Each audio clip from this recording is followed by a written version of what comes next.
Donc, bienvenue à tous dans ce webinaire qui s'appelle Analyse des conversations, l'IA et l'analyse sémantique au service de votre centre de contact. Donc, qui va être co-présenté par Ariane et moi. On va se présenter dans un instant.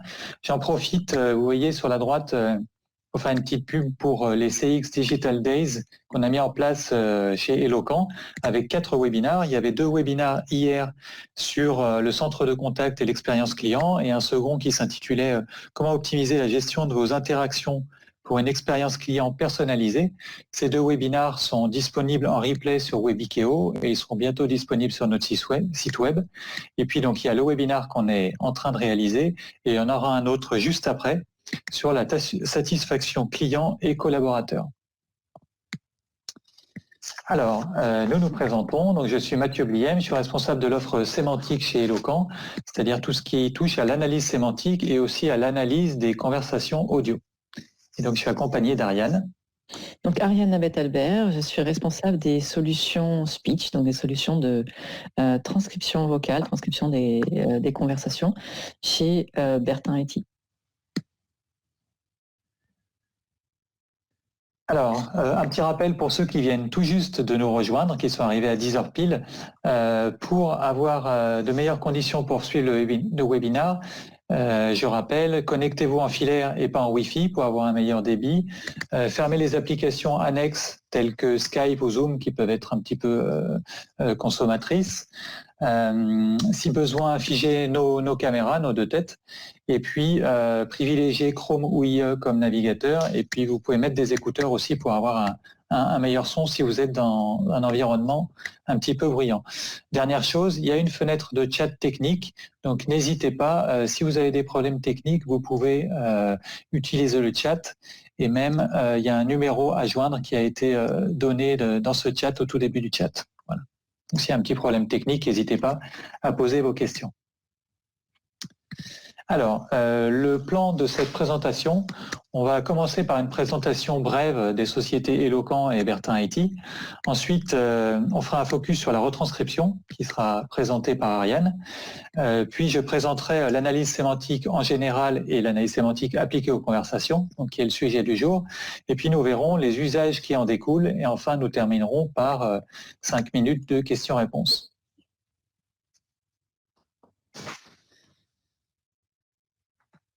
Alors, Eloquent, nous sommes un éditeur de logiciels depuis 2001, spécialisé dans la relation client. Nous commercialisons 3 briques principales logicielles.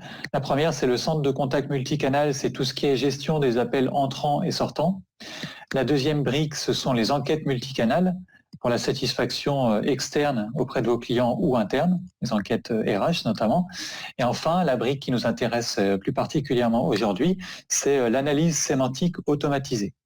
Nous sommes le seul éditeur à proposer la combinaison de ces 3 offres et nous existons depuis 2001, nous comptons une centaine de salariés et nos logiciels sont disponibles en mode SaaS. Pour terminer sur cette présentation, donc on est à la fois éditeur et nous avons une équipe d'experts métiers qui vont vous accompagner tout au long de vos projets, tout au long du projet client, tout au long du contrat. L'ADN, c'est vraiment dans l'ADN d'Eloquent d'avoir un accompagnement fort et qui est reconnu chez nos clients. J'en ai pas parlé, nous sommes certifiés ISO 27001 depuis 5 ans. Alors la norme ISO 27001, elle est là pour sécuriser, pour garantir la sécurité de vos données. C'est plus fort que RGPD. Donc quand RGPD est arrivé, on était prêt et même plus que prêt. Cette norme ISO 27001, c'est un gage de qualité, une garantie de sécurité de vos données avec des hébergements qui sont faits en France, redondés, etc. Et pour finir, nous sommes cités par Gartner dans les solutions voix du client depuis 2018. Alors, j'ai pas fait de slide sur nos références.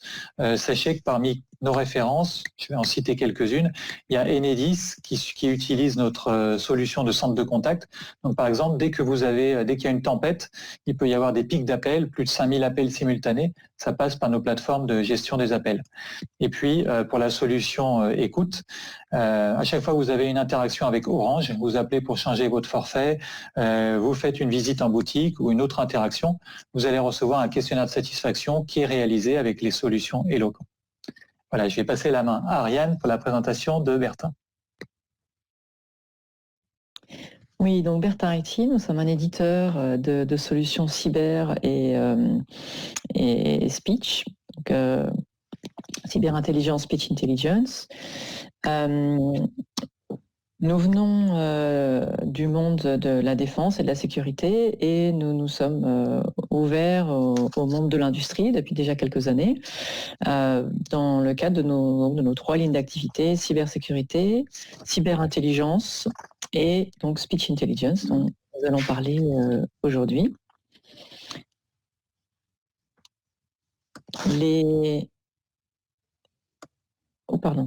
Donc des exemples de références.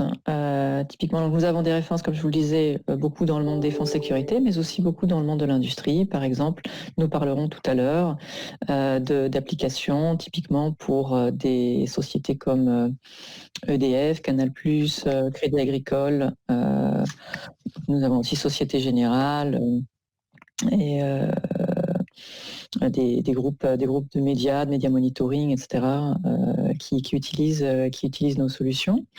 Ce qu'apprécient ces clients dans les solutions de Bertin IT, c'est à la fois l'aspect disons, hautement technologique, l'accompagnement, à la fois R&D et projet, la sécurité des données, puisque nous sommes une société française et que nous savons travailler aussi bien en cloud que sur site, et donc assurer toute la chaîne de confidentialité de la donnée pour nos clients, quelle que soit la sensibilité de ces données.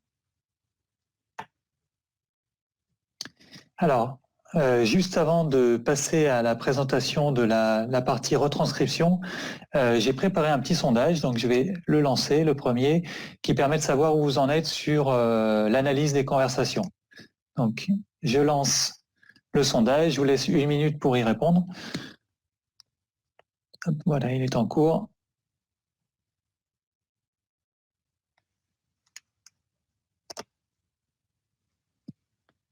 Donc si chacun veut bien prendre le temps de répondre au sondage, normalement vous aurez les résultats dès que vous avez répondu pour savoir si vous connaissez ou non la partie analyse des conversations, si ça vous évoque quelque chose, si vous êtes en découverte totale ou si au contraire vous maîtrisez très bien ce sujet-là.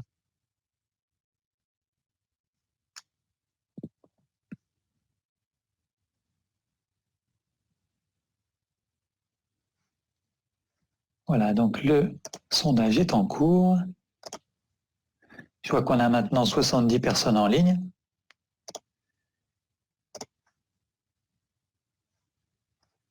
Allez, on va poursuivre sur la suite de la présentation. Je te repasse la main, Ariane. Alors, merci de me passer la main. Donc, on rentre dans le vif du sujet. Donc, le speech to text, c'est-à-dire la retranscription de conversation. Alors, la retranscription grand vocabulaire. Donc, ce que va proposer Bertin IT, et c'est, vous allez voir tout de suite la logique donc, du partenariat avec Eloquent, c'est cette capacité technologique de prendre l'audio d'une conversation humain-humain et de la transformer en texte, en données exploitables et en metadata, en données exploitables pour des systèmes d'analyse et d'exploitation métier de cette donnée. Et donc transformer cette donnée qui très souvent reste un petit peu boîte noire, un petit peu sous-exploitée par les marques et par les centres de contact, en une donnée exploitable et pour permettre l'amélioration de la qualité du centre de contact. Ce qui va caractériser le moteur de Bertin IT, qui a pour nom MediaSpeech, c'est de fonctionner à la fois en batch et en live, donc aussi bien sur des enregistrements d'audio que sur du stream live pendant un appel. C'est d'être doté d'outils d'adaptation, donc aussi bien de l'adaptation qui peut être faite de façon très précise, très fine par la R&D de Bertin IT, mais aussi des outils d'adaptation qui peuvent être pris en main par nos clients, nos partenaires. Et enfin, des adaptations qui peuvent être, dans certains cas, être complètement automatisées sur certains segments où le système va apprendre tout seul les nouveaux mots pour les ajouter au modèle automatiquement. On en a parlé, donc une autre caractéristique, c'est la confidentialité, du fait que c'est une technologie qui est entièrement maîtrisée par l'équipe, la R&D Bertin-IT, société française, et donc rajoutée avec la couche de sécurité des infrastructures éloquentes, donc cette confidentialité est parfaitement respectée. Une autre caractéristique, c'est le catalogue de langues. Donc, ici, nous parlons essentiellement du français, les centres de contact en France, mais nous détenons un catalogue d'une quinzaine de langues et nous avons des déploiements donc, dans beaucoup de pays du monde. Et ça intéresse notamment des groupes multinationaux qui opèrent non seulement en France, mais aussi à l'étranger. Nous avons également une capacité à détecter la langue parlée. Il y a certains cas, nous en parlerons, où la donnée audio arrive sans étiquetage sur la langue qui a été utilisée. Donc le système va deviner seul quelle langue est parlée. Et enfin, la dernière caractéristique, c'est la technicité du système. C'est très important. C'est une tâche qui est technologiquement difficile de retranscrire des conversations humain-humain. Nous utilisons pour notre moteur Media Speech les toutes dernières technologies, donc le deep learning, pour arriver à une précision maximale, une robustesse maximale sur des données, parfois dans des conditions très difficiles. Cette éclosion du deep learning, de l'apprentissage profond, et disons, date d'il y a quelques années maintenant. Je pense que ça a fait un petit peu de bruit avec toutes les déclarations, notamment des GAFAMI. Il y a beaucoup de mythes. Nous essaierons maintenant de vous montrer un petit peu la réalité qu'il y a derrière, mais il y a des réels progrès qui ont été faits et des applications aujourd'hui qui sont en effet beaucoup plus larges que ce qu'on pouvait faire il y a 5-6 ans. Si on regarde un petit peu maintenant en termes d'applications et de clients déployés, pour rentrer justement dans les choses concrètes, d'un point de vue historique, si on veut, donc nous sommes passés d'applications plutôt défense-sécurité à des applications civiles, avec tout d'abord une adoption par le monde des médias, transcription, radio, télé, pour la veille média, puis des applications dans le monde centre de contact. Nous rentrerons justement dans le détail de quelques-unes pour que vous voyez vraiment ce qui est fait pour certains comptes clients. On peut distinguer différents types d'approches du speech analytics. Il y a des approches qui sont des approches ponctuelles où des clients vont prendre des échantillons d'appels, les faire transcrire pour les analyser, pour avoir une photo du contenu de ces appels, des motifs d'appel, comment ils se répartissent.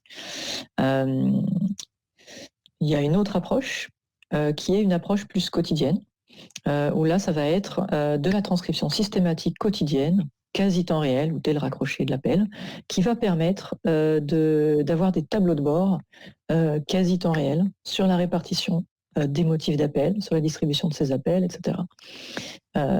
Et enfin, il y a d'autres approches qui sont en train d'apparaître, qui sont du live, en temps réel, et donc qui vont permettre de transcrire pendant un appel, que ce soit dans le cadre d'un callbot, donc pour permettre à une prise en main automatisée de l'appel, que ce soit la qualification de l'appel pour ensuite router vers les bonnes compétences de téléconseiller, ou que ce soit pour automatiser quelques demandes d'informations, transactions qui sont automatisables.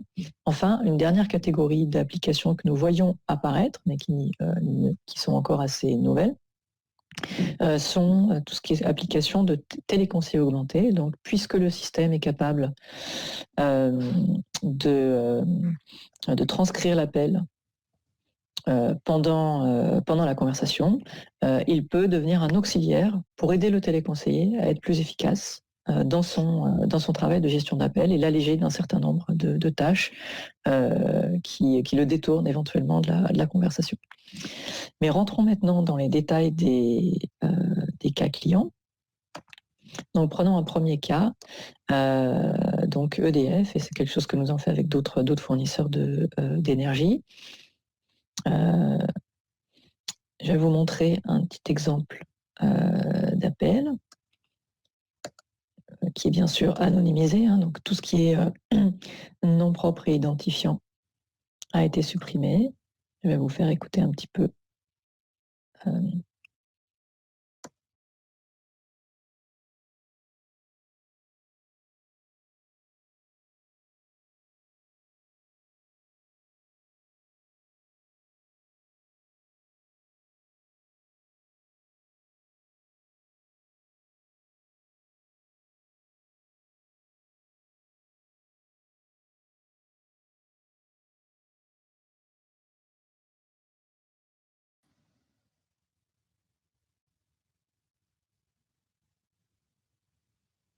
Ouais, Ariane, je disais, on voyait bien le signal qui défile, mais par contre, on n'entendait pas l'audio.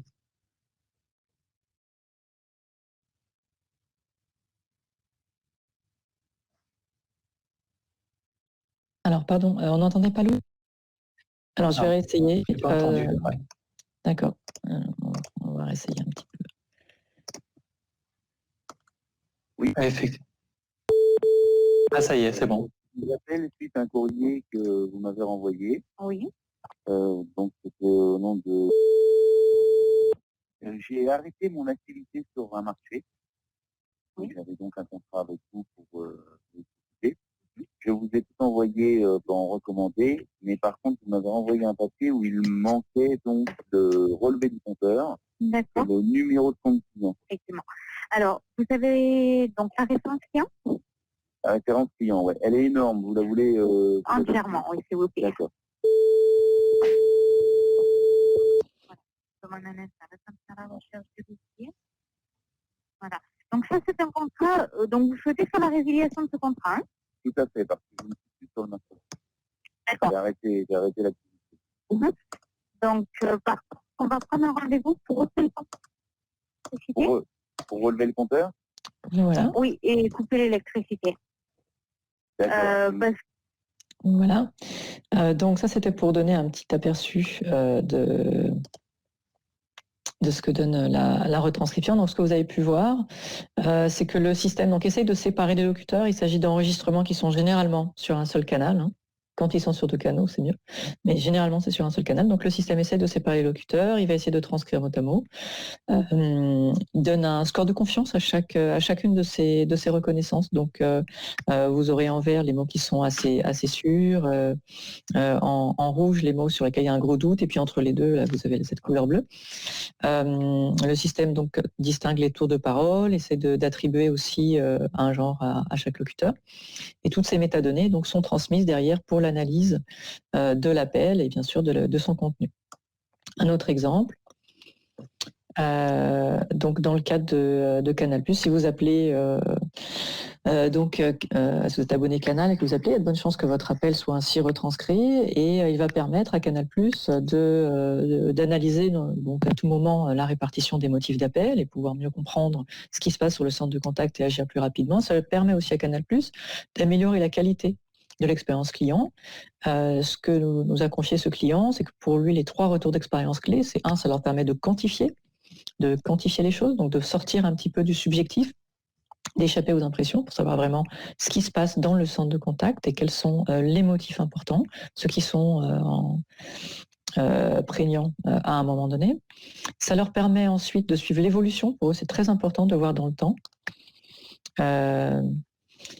comment est-ce qu'un certain motif évolue. S'il y a un souci qui est remonté par les abonnés, est-ce qu'en effet ce souci, après un certain nombre d'actions, a tendance à baisser dans les appels, ou est-ce qu'il reste élevé, ou est-ce qu'à un moment donné il remonte et pourquoi?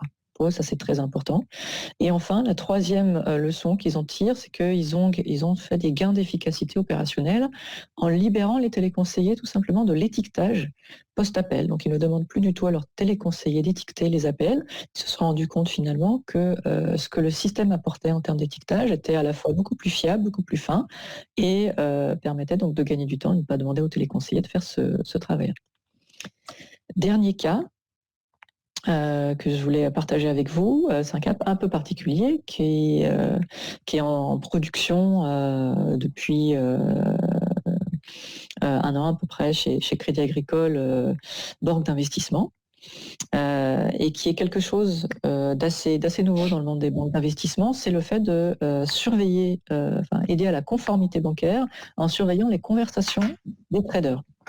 Donc toutes les conversations des traders sont analysées, sont transcrites et analysées et permettent aux officiers de conformité de la banque d'investissement de vérifier que toutes les règles de déontologie, de code de conduite, de non-manipulation des marchés, de non-collusion, etc., sont bien respectées par les traders.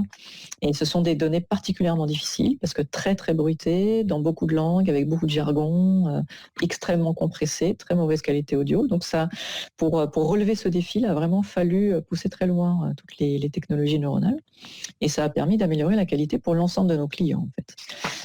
Donc si on a le temps vous regarder un petit exemple de ce type de transcription. Donc là, je vais vous montrer un exemple sur un appel qui n'est pas un appel au Crédit Agricole, mais puisque ceux-là ne peuvent pas sortir du site client, mais c'est un appel partagé par le régulateur américain suite au scandale Enron. Donc ce sont des vraies conversations de traders. Donc je vais juste partager mon écran pour illustrer.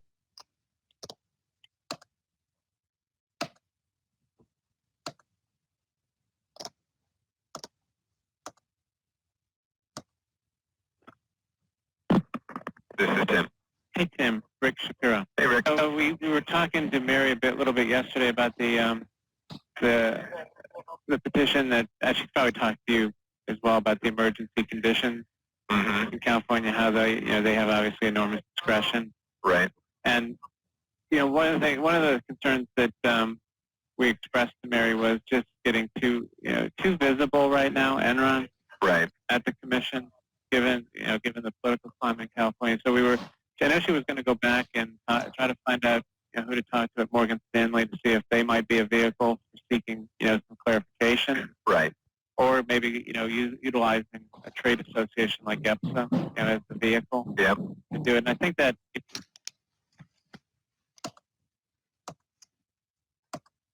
Voilà, je pense que ça vous a donné une idée. Donc on voit que l'audio est extrêmement bruité, extrêmement compressé, de très très mauvaise qualité. La parole est assez spontanée, les deux personnes se coupent régulièrement la parole, c'est bien sûr encore du mono. Mais le système finalement s'en sort très bien. On voit que les quelques mots qui sont rouges souvent sont liés à des interruptions d'un interlocuteur par l'autre. Bien évidemment, si les enregistrements sont sur 2 canaux, si on peut capter la conversation sur 2 canaux, la qualité est encore plus élevée. Donc voilà, c'était les trois cas clients que je voulais vous présenter maintenant, mais bien sûr, si vous avez des questions, nous pourrons rentrer dans plus de détails ou dans plus d'exemples clients, notamment ce que nous faisons en live avec Crédit Mutuel ou autre. Mais je pense que c'est le moment de passer à la partie analyse sémantique, maintenant que nous voyons comment transcrire la conversation elle-même. Merci Ariane. Alors j'avais coupé ma caméra parce que dans le chat, il y a pas mal de personnes qui disaient que les écrans étaient flous. Et donc peut-être Ariane, pendant que je parle, si tu peux couper ta caméra, ça peut améliorer le flux et j'espère que les écrans suivants seront plus lisibles. Moi, les écrans que tu as projetés, je les voyais assez bien, sauf la projection de ton écran où effectivement c'était écrit petit, mais sinon les slides étaient bons. Alors, pour ce qui est de l'analyse sémantique, déjà l'analyse sémantique, à la base, elle se fait sur de l'écrit. Elle permet de structurer l'information, c'est-à-dire d'extraire d'un corpus, d'un verbatim qui n'est pas structuré, des informations qui vont nous intéresser et qui vont synthétiser finalement ce qui s'est dit dans un verbatim, dans une conversation. Donc ça permet notamment d'extraire les concepts. Les concepts, ce sont les mots-clés, les idées exprimées dans une conversation. Donc généralement, ce sont les noms ou groupes nominaux. Elle permet d'extraire les catégories. Alors les catégories, ce sont les thèmes qui sont évoqués dans la conversation. Donc en général, ils ont un nombre plus restreint. Il y a une 20 ou 25 catégories qu'on veut identifier pour un domaine particulier. Alors chez Eloquent, comme je vous l'ai dit tout à l'heure, nous sommes spécialisés dans le domaine de la relation client et nous avons une grammaire générique relation client qui est prête sur étagère et qui va reprendre tous les jalons de la relation entre un client et une entreprise, son parcours client finalement, du premier contact, au moment où je joins la première fois l'entreprise par téléphone ou en me rendant dans une boutique, jusqu'au moment où j'ai une image de l'entreprise et en passant par le processus d'achat, mes échanges avec les conseillers, etc., etc. Donc ces différents jalons, ce sont les catégories qui vont caractériser la relation entre un client et une entreprise. Ensuite, on est capable d'extraire les opinions, notamment les opinions positives et négatives, et puis ce qu'on appelle nous les alertes. Alors les alertes, ce sont des risques en fait identifiés, tels que le risque de résiliation, le risque de plainte ou le risque de buzz. Si par exemple dans un verbatim ou dans une conversation, je dis j'en parlerai autour de moi, ça peut être en bien ou en mal, ça peut être de visu ou sur les réseaux sociaux, mais en tout cas, je risque de parler d'une expérience et d'en faire la promotion autour de moi. Donc tous ces éléments qu'on est capable d'extraire d'un verbatim ou d'une conversation, ils vont permettre de structurer l'information et de mettre en place des tableaux de bord. On peut aussi apporter des adaptations supplémentaires, comme par exemple une catégorisation sur mesure. Si vous êtes par exemple vendeur de chaussures, peut-être que la catégorisation relation client conviendra à votre domaine, mais que vous voudrez approfondir certains thèmes. Par exemple, sur le thème des produits, il va falloir mettre en place une grammaire qui va identifier tel ou tel type de chaussures, tel type de produit. Donc là, il y aura une catégorisation supplémentaire qui sera faite sur mesure. Idem chez un constructeur automobile. Voilà, chaque client a son domaine particulier et bien souvent, on adapte notre catégorisation générique en rajoutant quelques catégories propres au domaine du client. Ensuite, on peut aussi intégrer des dictionnaires métiers qui vont permettre de reconnaître plus facilement à la fois des termes techniques, mais aussi des produits. Donc, si je reprends mon exemple de vendeur automobile, de constructeur, je vais mettre les noms des différents modèles qui sortent des usines en tant que noms facilement reconnaissables. Et dans ce cas-là, ils vont être plus facilement identifiés dans les conversations. Au final, comme je vous le disais, l'analyse sémantique permet de monitorer l'activité pour mettre en place des tableaux de bord et faire un suivi et mettre en place des plans d'action. Alors, cette analyse sémantique, quand elle est appliquée aux conversations, essayez de passer au slide, voilà. Quand elle est appliquée aux conversations, je reviens, ça a sauté, on est arrivé tout au bout. Alors, excusez-moi. On est arrivé au bout des slides, il y a un problème dans les manips. Je vais refaire défiler pour revenir là où on en était. Tac.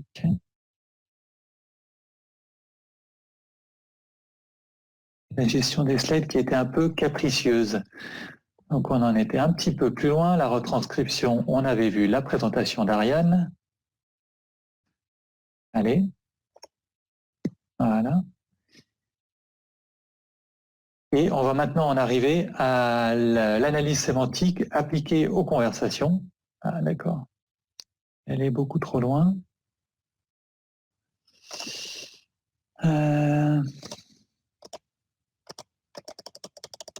Voilà, c'est là que je veux aller. Très bien.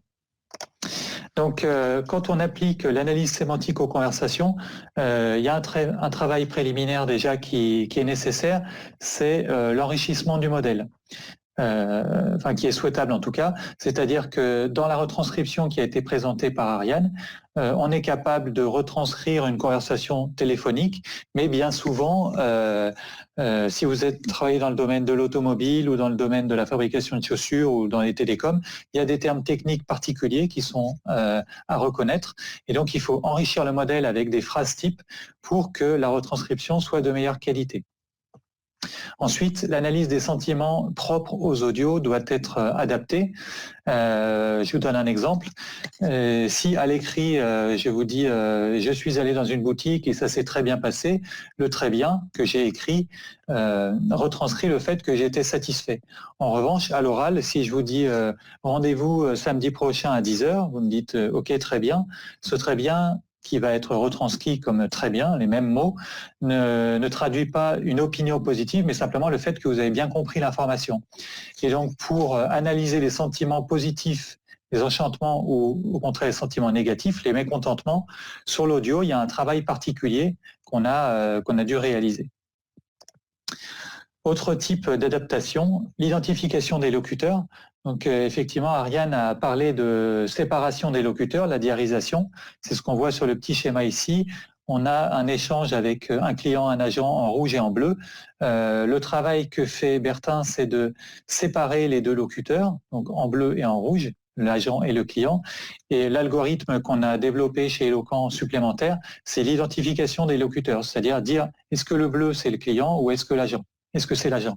Donc ça, on l'a fait à partir de phrases types et on a enrichi le modèle grâce à des exemples que nous avons fournis.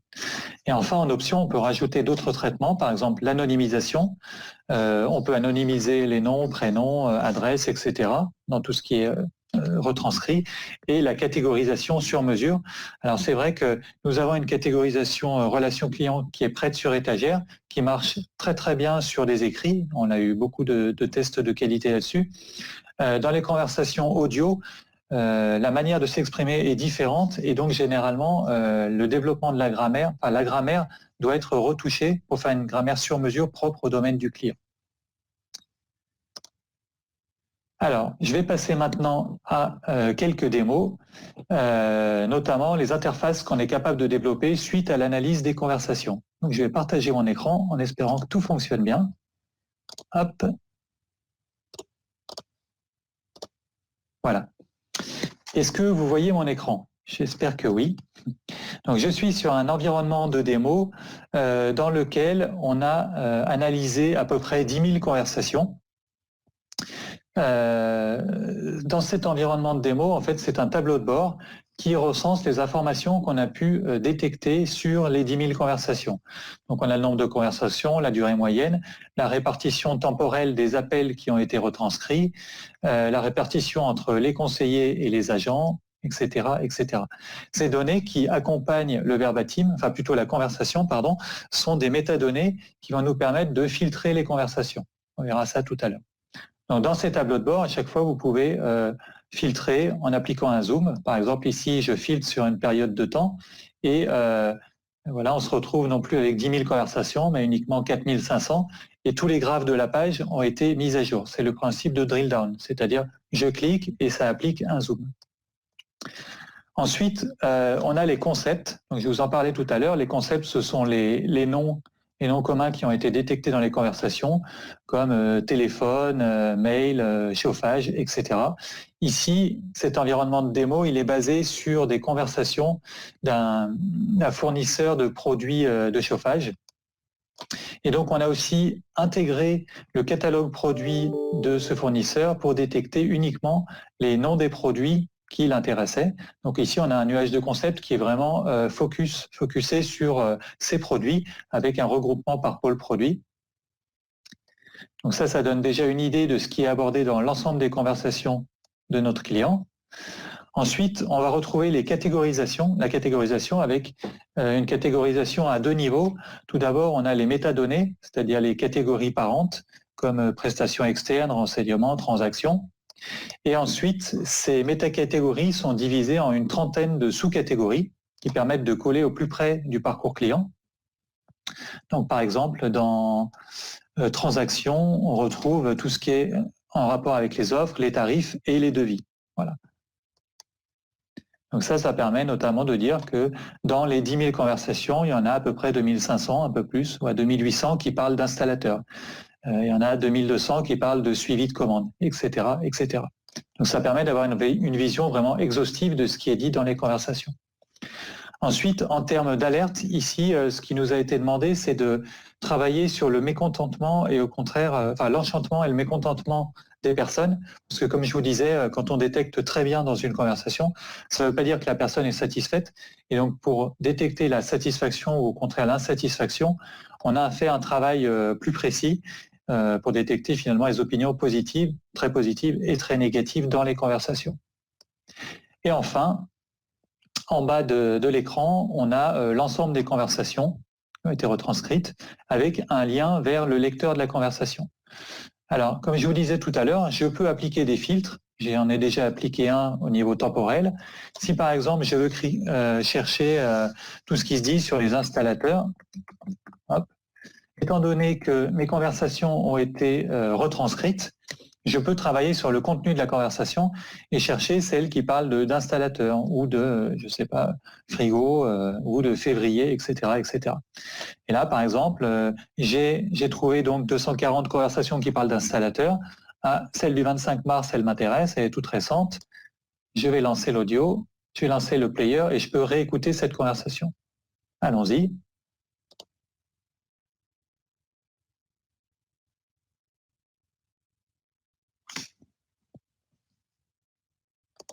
Voilà, je ne vais pas travailler plus sur cette conversation qui est une vraie conversation. Hein. La personne parle. Je pense qu'on n'entendait pas l'audio. Peut-être qu'il faut. Ah d'accord. Oui, il faut. Okay. Alors juste, effectivement, la personne parlait du contexte. Je pense qu'elle parle du coronavirus. Hein. C'est une vraie conversation du 25 mars. Et donc, effectivement, le superviseur qui visualise l'ensemble des résultats sur certaines conversations, il peut chercher un terme particulier, comme je l'ai fait sur installateur, il peut zoomer sur une période particulière et ensuite écouter la conversation. Alors, pour faire une démo du lecteur, comme je voulais le faire, je vais repasser sur une démo que j'ai enregistrée. Voilà. Je repasse sur une démo que j'ai enregistrée pour que vous puissiez entendre le son. J'espère que ça va fonctionner et que le son n'est pas trop fort. Puis-je vous aider? Oui, bonjour, Elodie Nelson. Je vous appelle pour un problème de remboursement de lunettes que j'ai acheté début janvier. Et en fait, il y a une erreur au niveau du remboursement. D'accord, madame. Quel est votre numéro d'assuré? Alors, mon numéro, c'est le 2 74 01 75 113 064. Voilà. Donc le lecteur que vous voyez à l'écran, il a été développé par Eloquent sur la base des retranscriptions qui ont été fournies par Bertin Etty. On voit que quand le signal défile, les mots sont mis en surbrillance dans le texte. Le lecteur défile également. On voit aussi l'identification de l'agent et du client. Et puis je peux cliquer sur le texte pour me déplacer dans l'audio. Par exemple, je vais relancer la vidéo. On clique ici sur la partie qui est en bleu. Allons-y. Voilà. On va cliquer sur le texte. Pour moi, en tout cas, moi, ça m'a coûté 420 €, monsieur, mes lunettes, pas 87. Et dans le tableau de garantie que j'ai sous les yeux, il est bien indiqué qu'on est remboursé à 500% du BR. Voilà, donc on peut cliquer sur le texte pour se déplacer dans l'audio. Inversement, on peut cliquer sur l'audio pour se placer au bon moment dans le texte. Et notamment, vous allez voir, le long du signal, on a des pastilles de couleurs qui font référence aux catégories qu'on a identifiées dans la conversation. Donc, quand j'ouvre ma conversation du 25 mars ou celle qui parle des installateurs, je vois que, ah bah tiens, à tel endroit, on parle de tarif c'est en bleu. Je peux aller cliquer sur la pastille bleue pour écouter ce qui m'intéresse. Je relance la vidéo. Et ça veut bien. Ça y est. Donc là, non mais c'est formidable ça, monsieur, si j'ai pris des lunettes, c'est parce que je voyais pas bien. Et même avec mes nouvelles lunettes, monsieur, j'ai du mal à lire votre texte, c'est tout petit. Voilà, donc là on a cliqué dans le texte et on a vu que ça déplaçait aussi le lecteur. On peut aussi cliquer sur une pastille de couleur, je crois que c'est la fin de la démo. Voilà. Oui, on paye quoi. C'est vraiment exceptionnel cette mutuelle, vous êtes des champions, c'est comme la SNCF.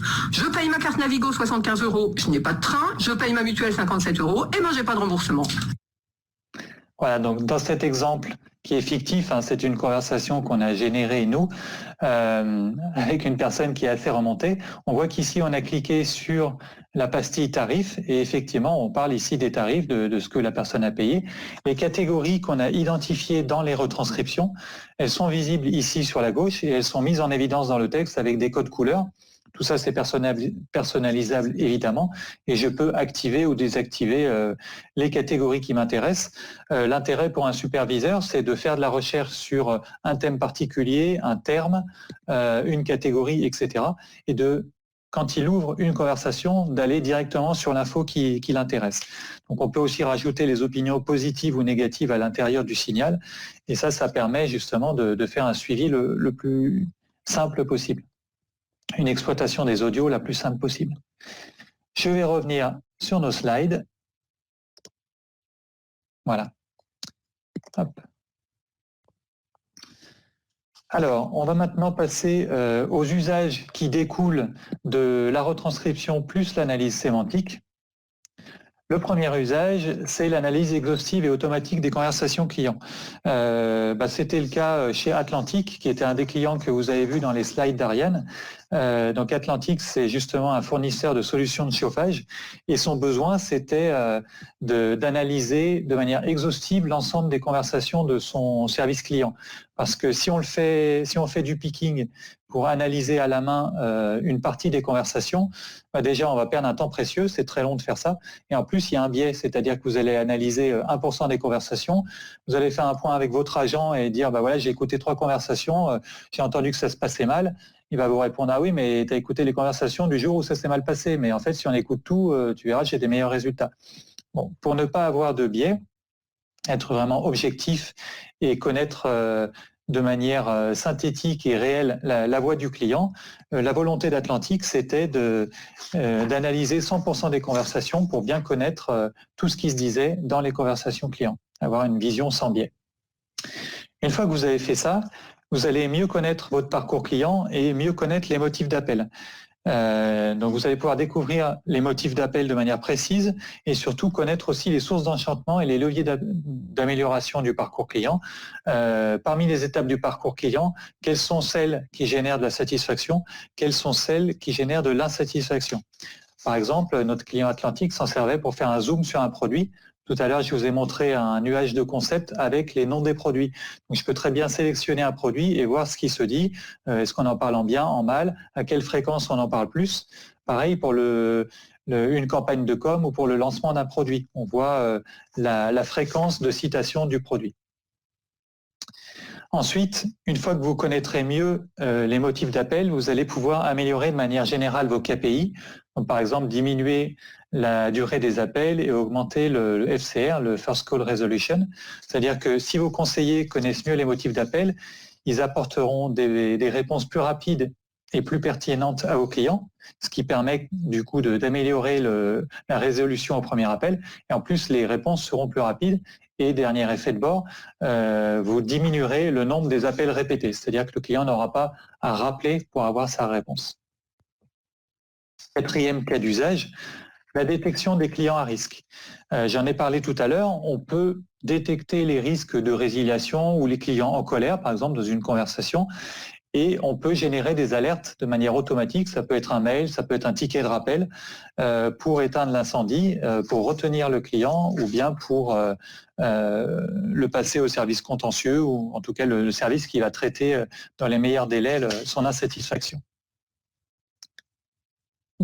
Cinquième cas d'usage, Ariane en a parlé tout à l'heure avec le cas de Cassib, c'est la vérification de la conformité des appels ou le quality monitoring. On va vérifier que les normes sont bien respectées. Est-ce que j'ai bien parlé des conditions générales de vente? Est-ce qu'un trader a bien cité le nom du produit qu'il veut acheter, la quantité, etc. et il n'a pas fait un code entre lui et l'autre trader qui est au bout du fil? Donc ça, c'est une vérification de conformité. Ce qui va nous intéresser ici et comment est-ce qu'on va fonctionner, on va détecter des moments clés dans la conversation de manière à ponctuer la conversation et savoir si la norme a bien été respectée et si la trame de la conversation a bien été respectée. Cas d'usage suivant, le coaching des agents. Ça a été aussi un cas d'usage chez Atlantic. Eux, ils voulaient mesurer le taux de succès des conseillers. Un taux de succès, c'est quand on a un appel entrant, une personne qui appelle sans forcément vouloir passer commande et à qui on transfère l'appel vers un installateur. Donc on ne sait pas s'il y a une commande par la suite, mais en tout cas, c'est ce qu'ils appellent un succès. Ce taux de succès, ils voulaient le mesurer non pas pour polisser, pour fliquer les agents, mais simplement pour voir quelles étaient les bonnes pratiques et les mauvaises. Et ensuite, on peut analyser le contenu des conversations, voir quels sont les agents qui ont un meilleur taux de succès que les autres et partager leurs bonnes pratiques pour rendre tout le monde plus efficace. Et dernier cas qui découle de la retranscription et l'analyse des conversations, c'est tout ce qui est reporting. Grâce aux infos qu'on a récoltées, on va pouvoir générer des tableaux de bord, une vision exhaustive du parcours client, et on va pouvoir fournir aussi bien à l'agent qu'à son superviseur et à chaque niveau de l'entreprise des tableaux de bord qui vont permettre de suivre la performance et la qualité de la relation client. Voilà, alors j'en ai fini sur les cas d'usage. J'ai un deuxième petit sondage à vous soumettre qui est justement sur les cas d'usage qui vous semblent le plus intéressants. Alors, je vous laisse 2 minutes pour répondre et puis on terminera par 5 minutes de questions-réponses.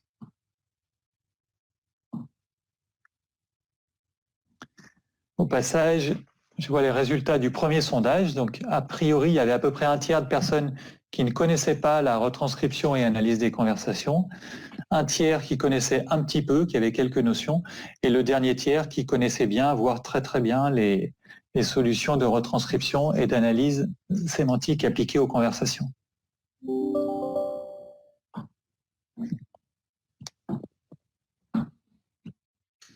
Alors, je laisse à tout le monde le temps de répondre au sondage et en même temps, on va pouvoir passer aux questions-réponses. Alors, j'ai vu passer certaines questions tout à l'heure, notamment quelles sont les durées minimum et maximum des conversations. Là, je dirais qu'il n'y a pas de règle. Une conversation peut faire 30 secondes ou 1 heure. Dans tous les cas, la retranscription peut être appliquée et l'analyse qui est derrière également. Alors c'est vrai que sur une conversation d'1 heure, vous aurez une richesse énorme et potentiellement on peut avoir touché tous les jalons, tous les points de contact entre le client, enfin tous les points du parcours client. Mais généralement, on a des conversations qui vont de 1 à 10 minutes et ça se prête très bien à l'analyse.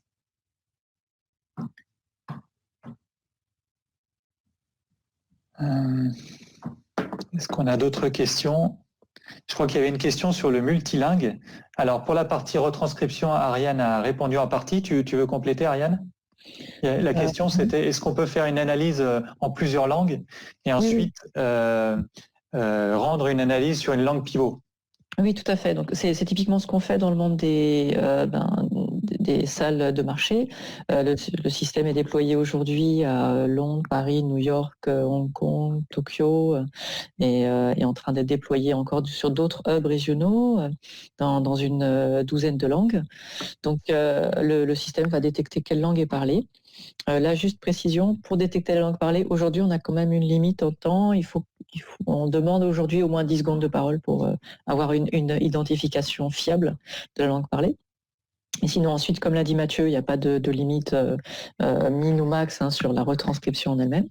Et ensuite, le système va donc retranscrire dans la langue source. Et il est tout à fait possible, en effet, de rajouter une brique de transcription de paroles derrière pour ramener vers une langue pivot. Oui, et du coup, sur la partie analyse des conversations, sur cette langue pivot, on va pouvoir faire une analyse transverse des différentes langues, tout en vous fournissant les audios des langues d'origine. Donc, je peux très bien chercher convecteur, je vais le retrouver, ou ce n'est pas un autre terme.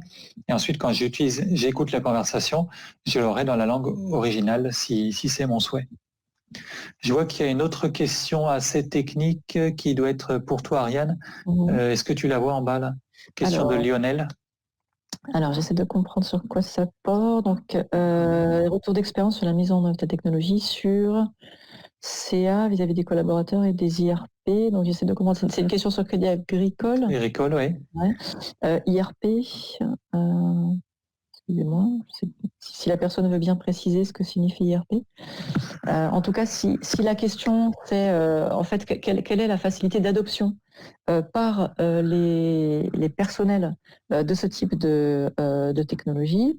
Donc, alors dans le cadre des salles de marché, ça fait partie du contrat de travail en fait des traders, que bien sûr leurs conversations professionnelles sont enregistrées, sont surveillées. Il y a déjà pas mal d'années aujourd'hui. Ah, d'accord, très bien, c'est bien ça. Ah oui, ok. Donc, il y a des réglementations au niveau de la banque qui existent depuis en gros la crise des subprimes, qui est là pour préserver le système bancaire mondial et protéger les épargnants et les particuliers, etc., d'un effondrement bancaire.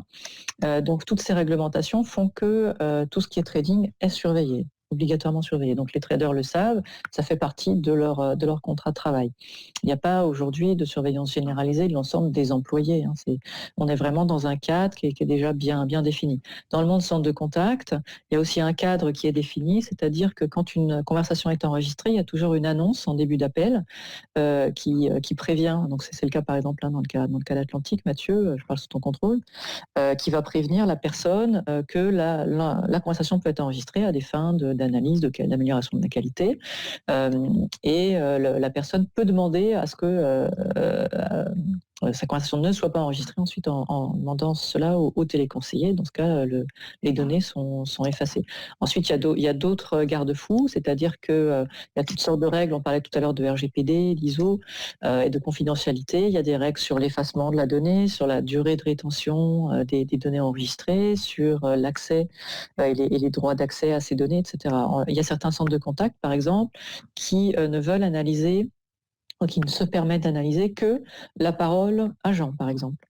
et qui ne veut pas analyser la parole client, et d'autres c'est l'inverse. Après ça dépend un petit peu des règles des centres de contact. Certains ont choisi d'analyser que la parole agent parce que justement ils ne voulaient pas mettre trop de pression sur les clients et avoir trop d'obligations, disons par rapport à l'enregistrement, la rétention, etc. des données. Et par contre, ils avaient bien négocié avec les agents et ils avaient obtenu leur accord sur le fait que c'était pour les aider à monter en compétences, à faire le coaching, etc. qu'ils faisaient ça. Dans d'autres cas, ce n'est que la parole client qui est analysée. Et justement, c'est parce qu'il y a un accord avec les personnels en disant on ne va pas analyser la partie de l'appel où il y a de la voix de l'agent, on ne va analyser que ce que dit le client pour comprendre finalement ce que nous disent nos clients et quels sont les motifs d'appel. Donc après, ça dépend un petit peu des approches des entreprises, mais en effet, il y a toujours un accord avec les personnels concernés qui sont dans le dispositif d'enregistrement. Alors, j'ai vu une question qui demandait, du coup, est-ce que ce dispositif remplace l'enquête post-appel, l'enquête téléphonique ? Non, je dirais que ça vient compléter, c'est-à-dire que tout à l'heure, j'ai parlé de notre brique d'enquête avec des enquêtes qu'on reçoit souvent par mail ou par SMS. On peut aussi avoir une enquête téléphonique. Donc, par exemple, quand vous appelez un opérateur, à la fin, on vous dit « Restez en ligne, vous allez devoir répondre à un questionnaire ». On vous demande une note, par exemple, de 0 à 10, donc vous tapez sur votre clavier 8, et ensuite, on vous dit « Laissez un commentaire ». Donc là, vous allez pouvoir dire la conseillère était très compétente, elle connaissait pas bien les tarifs, mais elle a su se renseigner très rapidement, elle a été efficace. Donc voilà, vous laissez votre commentaire et vous raccrochez. Ce commentaire qui est un audio, on va pouvoir le retranscrire de manière automatique et l'analyser de manière automatique. Donc je dirais que c'est en complément de l'enquête téléphonique, ça ne vient pas remplacer. Est-ce qu'on a d'autres questions ? Alors, je vois que c'est déjà 52. Juste pour rappel, on a un autre webinaire qui est à 11h. Si vous voulez prendre le temps de boire un café et puis d'enchaîner sur un deuxième webinaire. Je crois qu'il y a eu pas mal d'autres questions, mais je vois qu'on a dépassé aussi l'heure. N'hésitez pas à nous contacter. Je mets le dernier slide avec, évidemment, en vous remerciant d'avoir assisté à ce webinaire. Et puis avec nos coordonnées, le webinaire sera disponible en replay, donc vous pourrez revoir ce qu'on a dit. Et puis n'hésitez pas à nous envoyer un mail à Ariane ou à moi. On se fera un plaisir de compléter les réponses parce que je crois qu'il y en a peut-être eu une dizaine et on en a pris 4 ou 5. On n'avait pas le temps de tout traiter. En tout cas, merci beaucoup d'avoir été là ce matin. Et puis à bientôt sur un prochain webinaire avec Eloquent et Bertin IT. Ouais, merci. Peut-être un dernier mot aussi, vraiment, merci beaucoup à vous tous. Ça fait vraiment plaisir de voir que même dans ces conditions particulières, on reste motivé pour continuer à apprendre, pour continuer à travailler, pour maintenir notre activité économique. Et si on peut contribuer à ça, j'en suis très très heureuse. Vraiment, ce webinaire pour moi est particulier. Merci à tous. Merci, au revoir.